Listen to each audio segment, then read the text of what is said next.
तर सासू ख्रिश्चन, नवरा ब्राह्मण, बाप मराठा, आई दुसरी असं कॉकटेल घर भाजप आमदार गोपीचंद पडळकर यांनी नाव न घेता पवार कुटुंबियांवर टीका केली। तर त्यांच्या बोलण्याने काय क्रांती होणार आहे का असं सुप्रिया सुळे यांनी म्हटलंय। लोकशाही आहे, प्रत्येकाला ठीक आहे, त्यांना हे बघा ही लोकशाही आहे। त्यांना कोणी सांगितलं जसं बोलायची ताकद आमच्यात आहे तशी ऐकायची ही ताकद असली पाहिजे। फॅमिलीचं बॅकग्राऊंड काढलं का? ठीक आहे त्यांना जे ना, पाठीशी घालतात त्यांच्या संस्कृतीत बसतं काय? तो त्यांचा प्रश्न आहे, माझा प्रश्न नाही।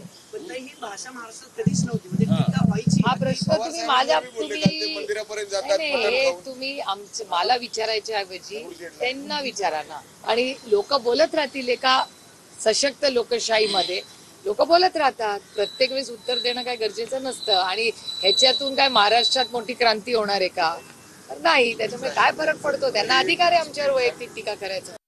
बघा, मी वारंवार सांगितलेलं आहे, गोपीचंद पडळकर का बोलतात, कसे बोलतात, त्यांना बोलणारे धनी कोण आहेत ह्याचं एकदा खरं महाराष्ट्राला हे सगळं कळलं पाहिजे।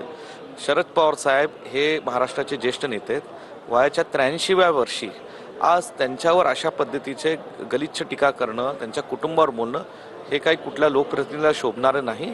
भारतीय जनता पार्टीच्या लोकांकडून आदरणीय पवार साहेबांच्या बद्दल 50 वर्ष वेगवेगळे लोक वेगवेगळ्या प्रकारची टीका करत असतात।